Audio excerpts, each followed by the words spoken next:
Hi friends, ഞാൻ Siddhartha vlog. ഇന്ന് നമ്മുടെ 7ാമത്തെ എപ്പിസോഡാണ്. കൂളിംഗ് സിസ്റ്റം, അതാണ് ഇന്നത്തെ വിഷയം.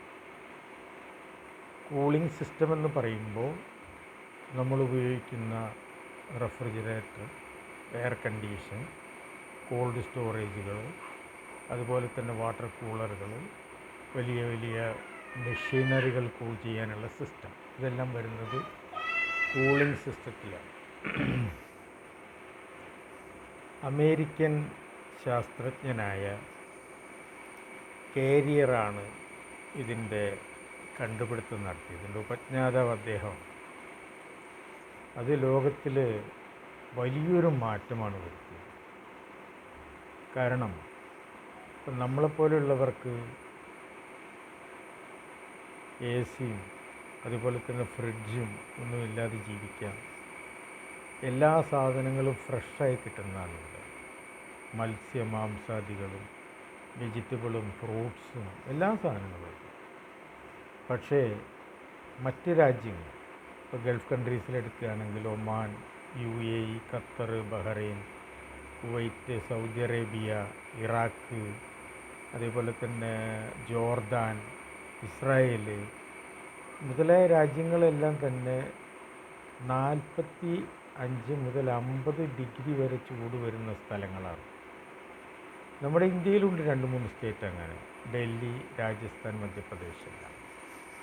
പക്ഷെ ഇവിടെ അത് കൂടുതൽ എഫക്റ്റ് ആവില്ല. കാരണം നമ്മളെ സംബന്ധിച്ചിടത്തോളം ചൂടുണ്ട്, എന്നാലും മറ്റ് ലൈഫ് സ്റ്റോക്കുകളും അതുപോലെ പൾസുകളെല്ലാം തന്നെ നമുക്ക് കേടുവരാതെ സൂക്ഷിക്കാൻ മറ്റ് സൗകര്യങ്ങളെല്ലാം ഉള്ളത്. ഇപ്പോൾ അറബ് രാജ്യങ്ങളെപ്പറ്റി പറയുകയാണെങ്കിൽ 100% സാധനങ്ങൾ അവർ ഇമ്പോർട്ട് ചെയ്യുന്നതാണ്. അതെല്ലാം അവർ 1000 മുതൽ 5000, 10000 ടൺ കപ്പാസിറ്റിയുള്ള വലിയ വലിയ കോൾഡ് സ്റ്റോറേജുകളിലാണ് സൂക്ഷിക്കുന്നത്. അപ്പോൾ അതെല്ലാം കൂളിംഗ് സിസ്റ്റത്തിൻ്റെ അടിസ്ഥാനത്തിലാണ്. ഇത് കണ്ടുപിടിച്ചതിന് ശേഷമാണ് ഇങ്ങനെ സിസ്റ്റം ലോകത്തിലുണ്ടായത്. അപ്പോൾ ഈ കൂളിംഗ് സിസ്റ്റം എന്താണ് എന്ന് പറയാം. ഇതൊരു ഗ്യാസാണ്. കൂളിംഗ് സിസ്റ്റം എന്ന് പറയുന്നത് അതിൻ്റെ മെയിൻ കണ്ടൻറ്റ് എന്ന് പറയുന്ന ഒരു ഗ്യാസാണ്. ആ ഗ്യാസാണ് നമ്മുടെ ഓസോൺ പാളികൾക്ക് ഡാമേജ് വരുത്തുന്നത്. എന്ന് വെച്ച് നമുക്ക് അതിനി ഒരിക്കലും നിരോധിക്കാൻ പറ്റില്ല. അപ്പം അതുകൊണ്ട് ഈ ഗ്യാസിൻ്റെ കാഠിന്യം കുറച്ച് കൊണ്ടുവരികയാണ്. ഇപ്പോൾ ഈ വർഷമായപ്പോഴേക്കും വീണ്ടും അതിൻ്റെ കാഠിന്യം കുറച്ച് കൊണ്ടുവന്നു. പണ്ടൊക്കെ നമ്മുടെ 40 ഫീറ്റ് കണ്ടെയ്നറിൻ്റെ മുകളിലേക്കാണ് തെർമോക്കിങ് എന്ന് പറഞ്ഞ് ഡീസലിലും പെട്രോളിലും വർക്ക് ചെയ്യുന്ന വലിയ വലിയ മെഷീനുകളായിരുന്നു. ഇന്നത് പോയിട്ട് അത് ആ ട്രക്കിൻ്റെ എൻജിൻ്റെ മുകളിൽ ഫിറ്റ് ചെയ്യാവുന്ന ചെറിയ കംപ്രസറുകൾ, ആ കംപ്രസറിൽ നിന്നും -20 വരെ വരാവുന്ന കൂളിംഗ് സിസ്റ്റം ഇപ്പോൾ ഇറങ്ങിക്കഴിഞ്ഞു. അപ്പോൾ എന്താണ് ഇതിൻ്റെ സിസ്റ്റം എന്ന് നോക്കാം. നല്ല രസകരമായൊരു സിസ്റ്റമാണ് ശരിക്കും. ആദ്യം നമുക്കൊരു റെഫ്രിജറേറ്റർ എടുക്കാം. ചെറിയൊരു റെഫ്രിജറേറ്റർ, 165 ലിറ്ററിൻ്റെ നമ്മുടെ വീട്ടിലൊക്കെ ഉപയോഗിക്കുന്ന ഒരു ചെറിയ റെഫ്രിജറേറ്റർ. ഇത് തിരിച്ച് വയ്ക്കുക. ഇതിൻ്റെ ഏറ്റവും താഴെയായി കാണാം ഒരു ചെറിയൊരു കംപ്രസർ കാണാം, കുടുക്ക പോലെയുള്ളൊരു കംപ്രസർ കാണാം. അതൊരു മോട്ടോറാണ് ശരിക്കും. കംപ്രസർ എന്ന് പറയുന്നത് ഒരു മോട്ടോറാണ്. ആ മോട്ടോറിൽ നിന്നും ഒരു പൈപ്പ് പുറത്തേക്ക് വരുന്നു. അത് ഒരു ട്രേയിൽ 2 ചുറ്റി വരുന്നു. പിന്നെ അത് ജാളികളിൽ കൂടി ഇങ്ങനെ പോകുന്നതാണ്. അത് നേരെ അകത്തേക്ക് പോകുന്നു. അകത്തുള്ള ഫ്രീസർ ബോഡിയിൽ അത് ചുറ്റിയിട്ടുണ്ടാവും. അതിനുശേഷം മറു സൈഡിൽ കൂടെ അത് നേരെ താഴത്തേക്ക് വന്ന് നേരെ കംപ്രസറിലേക്ക് കൊടുക്കുന്നു. ഈ ചുറ്റിക്കിടക്കുന്ന ഈ പൈപ്പുകളെല്ലാം തന്നെ ചെമ്പിൻ്റെ പൈപ്പാണ്. ഇതിൽ ഗ്യാസ് നിറയ്ക്കുന്നു. മനസ്സിലായില്ലേ? അപ്പോൾ ഈ കംപ്രസർ എന്ന് പറയുന്നത് അരഭാഗം ഓയിലിലാണത് കിടക്കുന്നത്. അതുകൊണ്ടാണ് പറയുന്നത് ഫ്രിഡ്ജ് കിടത്തി വെക്കരുത്, വല്ലാതെ ചെരിച്ച് പിടിക്കരുത്. കാരണം ഈ പൈപ്പുകളിൽ കൂടി ഓയിൽ പാസ് ചെയ്ത് കഴിഞ്ഞാൽ പിന്നെ അത് ക്ലീൻ ചെയ്തുണ്ടാക്കുക എന്ന് പറഞ്ഞാൽ വലിയ ബുദ്ധിമുട്ടാണ്. അതുകൊണ്ടാണ് ഫ്രിഡ്ജ് കിടത്തി വയ്ക്കരുത്, ചെരിച്ച് വയ്ക്കരുത് എന്ന് പറയുന്നത്. ഇത് കംപ്ലീറ്റ് ഗ്യാസ് നിറച്ചതിന് ശേഷം സീൽ ചെയ്യുന്നു, സ്റ്റാർട്ട് ചെയ്യുന്നു. സ്റ്റാർട്ട് ചെയ്ത് കഴിഞ്ഞാൽ ഈ കംപ്രസർ മോട്ടർ വർക്ക് ചെയ്യുന്നു, ഇതിനെ പ്രോസസ്സ് ചെയ്യുന്നു, നേരെ പുറത്തേക്ക് വരുന്നു. അപ്പോൾ ഈ ഗ്യാസ് ഓൾറെഡി നല്ല തണുപ്പുള്ള ഗ്യാസാണ്. തുറന്നു നോക്കിയാൽ കാണാൻ ശരിക്കും ഐസ് പോലെയുള്ള തണുത്ത ഗ്യാസാണ്. ആ ഗ്യാസ് പ്രോസസ്സ് ചെയ്ത് പുറത്തേക്ക് വരുമ്പോൾ നല്ല ചൂട് പഴുത്ത ഗ്യാസായിട്ടാണ് വരിക. ശരിക്കും പറഞ്ഞാൽ കൈ വെച്ച കൈ ഇങ്ങനെ പൊള്ളുന്ന പോലെ തോന്നും. അത് നേരെ വന്ന് ഈ 2 ട്രേയിൽ ഈ 2 ചുറ്റിയ വെള്ളത്തിൽ ചുറ്റി അതിൽ നിന്ന് പുറത്തേക്ക് വന്ന് പൈപ്പുകളിൽ കൂടി അത് ഫ്രിഡ്ജിൻ്റെ അകത്തേക്ക് പോവുകയാണ്. അപ്പോൾ അത്രയും നേരം അതിനെ ആ ചൂടിൻ്റെ കാഠിന്യം കുറയ്ക്കാൻ പറ്റും. അതുകൊണ്ടാണ് ഈ വെള്ളത്തിൽ 2 ചുറ്റി അതിനെ ഈ ഗ്രില്ല് പോലെ പൈപ്പ് നേരെ അകത്തേക്ക് പോകും. ഈ അകത്തേക്ക് പോകുന്ന സമയത്ത് കാപ്പിറ്ററി എന്ന് പറയുന്ന ഒരു വാൾവ് അല്ലെങ്കിൽ ഒരു ചെറിയ പൈപ്പിലൂടെ ഈ ഗ്യാസ് അകത്തേക്ക് പോകുമ്പോൾ അതിങ്ങനെ ഊതുകയാണ് ചെയ്യുന്നത്. ഈ ഊതുന്ന സമയത്ത് പെട്ടെന്ന് ഈ ഗ്യാസ് ഐസ് പോലെ മാറും. അത് നേരെ ഈ അകത്ത് ഉള്ള ഈ ബോക്സിന് ചുറ്റും സമയത്ത് ഈ ഐസ് പോലെയുള്ള ഈ ഗ്യാസ് ഈ ബോക്സിനെ തണുപ്പിക്കുന്നു. വീണ്ടും അത് പുറത്തേക്ക് വന്ന് കംപ്രസറിൻ്റെ ഉള്ളിലേക്ക് വരുന്നു. വരുന്നത് ഈ ഐസ് പോലെയുള്ള ഗ്യാസാണ് കംപ്രസറിലേക്ക് വീണ്ടും വരുന്നത്. പ്രോസസ്സ് ചെയ്ത് കഴിഞ്ഞാൽ വീണ്ടും അത് ചൂട് പൈപ്പായിട്ട് പുറത്തേക്ക് വരും. അങ്ങനെയാണ് ഈ ഫ്രിഡ്ജ് വർക്ക് ചെയ്യുന്നത്. ഫ്രിഡ്ജ് നമ്മൾ അഡ്ജസ്റ്റ് ചെയ്തിട്ടുള്ളൊരു തണുപ്പിലായി കഴിഞ്ഞാൽ അത് ഓട്ടോമാറ്റിക്കായിട്ട് കട്ടോഫ് ആവും. ഇപ്പോൾ പലരും പറയുന്നത് കേട്ടിട്ടുണ്ടാവും, ഞങ്ങൾ രാത്രി കാലത്ത് ഓഫ് ചെയ്തത്. അങ്ങനെ ഒരിക്കലും ചെയ്യരുത്. അങ്ങനെ ചെയ്ത് കഴിഞ്ഞാൽ ഫ്രിഡ്ജിലെ ടെമ്പറേച്ചർ കുറയുന്നു, ഫ്രിഡ്ജിൽ വെച്ച് സാധനത്തിൻ്റെ മെറ്റീരിയൽ ടെമ്പറേച്ചർ കുറയുന്നു. സാധനം കേടുവരുക മാത്രമല്ല 2 ഇരട്ടി കറണ്ട് വേണം പിന്നെ ഫ്രിഡ്ജ് പൂർവ്വസ്ഥിതിയിലേക്ക് എത്താൻ വേണ്ടി. അപ്പോൾ ഒരിക്കലും അങ്ങനെ ചെയ്യാൻ പാടില്ല. പിന്നെ ഈ മറ്റേ ഡബിൾ ഡോർ ഫ്രീസറുകൾ, നോൺ ഫ്രോസ്റ്റ് എന്ന് പറയുന്നതിൻ്റെ സിസ്റ്റം എല്ലാം സെയിം തന്നെ. പക്ഷേ അതിൻ്റെ ബോക്സിന് പുറകിലായിട്ട് ഈ ചുറ്റുന്നതിന് പകരമായിട്ട് അവിടെ ഒരു കണ്ടൻസർ ഫിറ്റ് ചെയ്തിട്ടുണ്ടായിരിക്കും. ഈ ഗ്രില്ല് പോലെ അവിടെ ഒരു മൈൽഡ് ഫാൻ വെച്ചിട്ടുണ്ടാവും. ആ ഫാനിലൂടെയാണ് ഈ ബോക്സിലേക്ക് തണുപ്പ് വരുന്നത്. അപ്പോൾ ആ കോയിലുകൾ 12 മണിക്കൂർ കൂടുമ്പോൾ ഓട്ടോമാറ്റിക്കായിട്ട് ഓഫാവും. അതിൽ ഹീറ്ററുണ്ട്. ഓട്ടോമാറ്റിക്കായിട്ട് ഹീറ്റർ ഓൺ ചെയ്യുകയും ഈ ഐസ് ധൂളികളെ ഡീഫ്രോസ്റ്റ് ചെയ്ത് അതിനെ ക്ലിയർ ആക്കും, വീണ്ടും റീസ്റ്റാർട്ട് ചെയ്യും. ഇത് കോൾഡ് സ്റ്റോറേജിൻ്റെ സിസ്റ്റമാണ് ചെയ്യുന്നത്. എയർ കണ്ടീഷനാണെങ്കിൽ എയർ കണ്ടീഷൻ ഇതേ സിസ്റ്റം തന്നെയാണ്, പക്ഷേ അതിൻ്റെ ടെമ്പറേച്ചറിൽ വ്യത്യാസം വരുത്തും. കാരണം ഇപ്പോൾ നമ്മുടെ നാട്ടിൽ മാക്സിമം 16+16 ഇപ്പോൾ ഇന്ത്യ ഗവൺമെൻറ്റിൻ്റെ നിയമം അനുസരിച്ച് അത് 21+21 ടെമ്പറേച്ചർ ആക്കണമെന്ന് പറഞ്ഞിട്ട് നിയമം വന്നിട്ടുണ്ട്. പണ്ട് 21 ഉണ്ടായിരുന്നുള്ളൂ.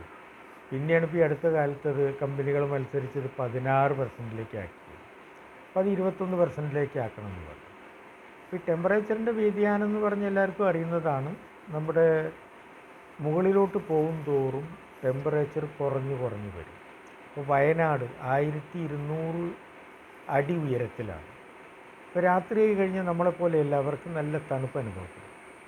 മൂന്നാർ എന്ന് പറയുമ്പോൾ 2500 അടി ഉയരത്തിലാണ്. അപ്പോൾ അത് ഇവിടുത്തെ പോലെ രാത്രി കഴിഞ്ഞാൽ ഭയങ്കര തണുപ്പായിരിക്കും. തണുപ്പ് കാലത്ത് അത് ഒരു +5, 0 വരെ വരുന്നു എന്ന് പറയും. 0 മുതൽ മേലേക്ക് വരുന്നതെല്ലാം പ്ലസ്സാണ്, 0 മുതൽ താഴേക്ക് വരുന്നതെല്ലാം മൈനസാണ്. അപ്പോൾ ഫ്രിഡ്ജിൻ്റെ അടിഭാഗം +5 ആണ്. നമ്മളിപ്പോൾ ഇവിടുത്തെ ടെമ്പറേച്ചർ 37 ആണെങ്കിൽ അതിന് താഴേക്ക് കൊണ്ടുവരികയാണ്. അപ്പോൾ അത് +5 നിൽക്കുന്നത്. ഫ്രീസറാവുമ്പോൾ -18 to -20 വരുന്നത്. അതിനെ വീണ്ടും താഴത്തേക്ക് കൊണ്ടുവരിക ചെയ്യും. അതാണ് -20 വരെ വരുന്നത്. അപ്പോൾ ഫ്രിഡ്ജിൽ ഫ്രീസറിൽ വെക്കാൻ പറ്റിയ സാധനങ്ങൾ എന്താണ്? കൂടുതലായിട്ടും മീറ്റ് പ്രൊഡക്ട്സുകളാണ്, അല്ലെങ്കിൽ നമ്മൾക്ക് ഐസ് ക്യൂബ് ഉണ്ടാക്കാൻ ഉപയോഗിക്കാം. വെള്ളം പെട്ടെന്ന് തണുക്കാൻ വേണമെങ്കിൽ ബോട്ടിൽ വെക്കാം. പക്ഷെ അത് കൂടുതൽ സമയമായി കഴിഞ്ഞാൽ ചില്ല് ബോട്ടിലാണെങ്കിൽ പൊട്ടി പീസായി പോവും, പ്ലാസ്റ്റിക് ബോട്ടിലാണെങ്കിൽ പൊട്ടി ചിതറിപ്പോവും. ആ മീറ്റുകളാണെങ്കിൽ അത് -20 ഇരിക്കാം. താഴെ ഭാഗത്താണ് നമ്മൾ വെജിറ്റബിള്, ഫ്രൂട്ട്സ്, മുട്ട, ചീസ്, ബട്ടർ, കുക്ക്ഡ് ഫുഡ്, ഈ സാധനങ്ങളെല്ലാം നമ്മൾ കൂൾ ഡ്രിങ്ക്സ്, മിൽക്കെല്ലാം താഴെയാണ് വെക്കേണ്ടത്. അതെല്ലാം നേരെ കൊണ്ടുവന്ന് വെച്ചാൽ അത് കേടുകൊണ്ട് പോകാൻ സാധനം. ഇപ്പോൾ ബട്ടറൊക്കെ വെച്ച് കഴിഞ്ഞാൽ ബട്ടറെല്ലാം പൊടിഞ്ഞു. ഇപ്പോൾ ഗൾഫിലെ ഞാൻ പറഞ്ഞു അവിടുത്തെ ചൂടിൻ്റെ കാര്യത്തെ പറ്റി പറഞ്ഞു. അവിടെ പൾസസ് അടക്കം പയറുവർഗ്ഗങ്ങളും അതുപോലെ തന്നെ ബദാം, കശുവണ്ടി, ഇതെല്ലാം തന്നെ ചില്ലറിൽ വെക്കണം. പുറത്ത് വെച്ച് കഴിഞ്ഞാൽ അറിയാമല്ലോ, 50 ഡിഗ്രി ചൂടിലെത്തി കഴിഞ്ഞാൽ എല്ലാം നാശമായി പോകും. മറ്റുള്ള പ്രൊഡക്ട്സ് എല്ലാം, ഇപ്പം മീറ്റ് പ്രൊഡക്ട്സ് എല്ലാം ഒരു -20 ഞാൻ നേരത്തെ പറഞ്ഞല്ലോ, 1000 മുതൽ 5000, 10000 ടണ്ണ് കപ്പാസിറ്റിയുള്ള വലിയ വലിയ കോൾഡ് സ്റ്റോറുകളാണ്. ആ സാധനം എടുത്ത് കൊണ്ടുവരാനും കൊണ്ടുവയ്ക്കാനൊക്കെ ഉപയോഗിക്കുന്നത് ഇലക്ട്രിക് ഫോർക്ക് ലിഫ്റ്റുകൾ, പാലറ്റ് സിസ്റ്റംസാണ്. പാലറ്റ് നിറച്ചതിന് ശേഷം ഇത് കൊണ്ടുപോയി പൊക്കി അടുക്കി വെച്ചു. ഇപ്പോൾ സ്റ്റോർ കീപ്പർ പറയണ ആ കാർട്ടനാണ് എടുത്തു കൊണ്ടുവരേണ്ടതെന്ന് പറഞ്ഞാൽ ലിഫ്റ്റ് ഓപ്പറേറ്റർ പോയി പൊക്കി അത് എടുത്തു കൊണ്ടുവരും. അതുപോലെ തന്നെ ചില്ലറുകളിലാണ് മുട്ട, ബട്ടർ, ചീസ്, ഫ്രൂട്ട്സ്, വെജിറ്റബിൾ എല്ലാം വെക്കുന്നത്. അതിൽ ഇപ്പോൾ ഈ കായ ഒഴികെ പഴം ഒഴികെ ബാക്കി എല്ലാ സാധനങ്ങളും പഴുത്ത സാധനങ്ങളായിരിക്കും, റെഡി ടു ഈറ്റ് ആണ്. പഴം വയ്ക്കാൻ പറ്റില്ല. പഴം നമുക്കറിയാമല്ലോ, നമ്മൾ വീട്ടിൽ തന്നെ ഒരു പഴം വെച്ച് കഴിഞ്ഞാൽ 2 ദിവസം കൊണ്ട് അത് കറുത്ത കളറായി ചീഞ്ഞു പോകും. അപ്പോൾ അതവർ ചെയ്യുന്നതെന്ന് പറഞ്ഞാൽ ഈ ഓരോ ഷിപ്പാണ് ഈ വരുന്നത്, ലക്ഷക്കണക്കിന് കാർട്ടൺ. അപ്പോൾ അതിപ്പോൾ നാളെ മാർക്കറ്റിലെ റിക്വയർമെൻറ്റ് നോക്കുന്നു. നാളെ 2500 കാർട്ടൺ വേണം മാർക്കറ്റിലേക്ക് എങ്കിൽ 2500 കാർട്ടൺ പുറത്ത് കൊണ്ടുവന്ന് വെച്ച് കഴിഞ്ഞ് കാർട്ടൺ തുറന്ന് ഇതിൻ്റെ സീലുണ്ടാവും, പ്ലാസ്റ്റിക് ബാഗ് സീലിരുന്ന് ആ സീല് കട്ട് ചെയ്ത് കളയും. എന്നിട്ട് ആ പ്ലാസ്റ്റിക് കവറിനെ ഇങ്ങനെ വിരിച്ച് വെച്ച് കാർട്ടൺ അടയ്ക്കും. കാർട്ടൺ ഹോളുകളുണ്ട്. എന്നിട്ട് അതിന് ശേഷം അത് ഡ്രൈ റൂമിലേക്ക് മാറ്റും. അതിന് ശേഷം ഇതിൽ ഗ്യാസ് കൊടുക്കുക. ചെറിയ നമ്മുടെ കടകളിലൊക്കെ കണ്ട ചെറിയ ജനറേറ്റർ പോലെ അതിനകത്ത് ഗ്യാസ് സിലിണ്ടർ ഉണ്ടായിരിക്കും. ആ ടൈം അഡ്ജസ്റ്റ് ചെയ്ത് അവർ ഓൺ ചെയ്തിട്ട് അടച്ചിട്ട് പോകും. പിറ്റേ ദിവസം കാലത്ത് വന്നാൽ ഈ ഡോർ തുറന്നിടുന്നു. ഗ്യാസൊക്കെ പോയി കഴിഞ്ഞതിന് ശേഷം പാലറ്റുകളെല്ലാം പുറത്തു കൊണ്ടുപോകും. അപ്പോഴും പച്ച കളറായി. കടകളിൽ എത്തിക്കഴിഞ്ഞതിന് ശേഷമാണ് ഇത് മഞ്ഞ കളറാകുന്നത്. മനസ്സിലായില്ലേ? കാരണം എത്തിക്കഴിഞ്ഞാൽ പിന്നെ പഴുത്തു. അവിടെ ഈ റോബസ്റ്റ പഴം മാത്രമേ ഉള്ളൂ, മറ്റുള്ള പഴങ്ങളൊന്നുമില്ല. ഇപ്പോൾ മലയാളികളൊക്കെ ഉള്ളത് കൊണ്ട് ഇവിടെ ഈ ഏത്തപ്പഴം അതുപോലെ തന്നെ മസൂർപ്പഴം കിട്ടുമെങ്കിലും അവരാരും ഇത് ഉപയോഗിക്കാറില്ല. പണ്ട് ഞാനെൻ്റെ അറബിക്ക് നേന്ത്രപ്പഴം കൊണ്ടുകൊടുത്ത് പുള്ളി കടിച്ചിട്ട് വെച്ചിട്ടുണ്ട്. ഇതെന്ത് ഈ സാധനം ചോദിച്ചു. എന്നാൽ അവർ റോബസ്റ്റയാണ് അവിടെ കിട്ടുന്നത്. 3-4 ബ്രാൻഡുണ്ട്. ചിക്കിറ്റ, കബാന, നല്ല ബ്രാൻഡുകളാണ്. ഫിലിപ്പൈൻസിൽ നിന്ന് വരുന്നതാണ്. പിന്നെ ഉണ്ട് ഡോളിറ്റ, അങ്ങനെ പല ബ്രാൻഡുകളുണ്ട് അവിടെ. അതെല്ലാം ഫിലിപ്പൈൻസിൽ നിന്ന് വരുന്നതാണ്, മറ്റ് സ്ഥലങ്ങളിലൊന്നും വരുന്നില്ല.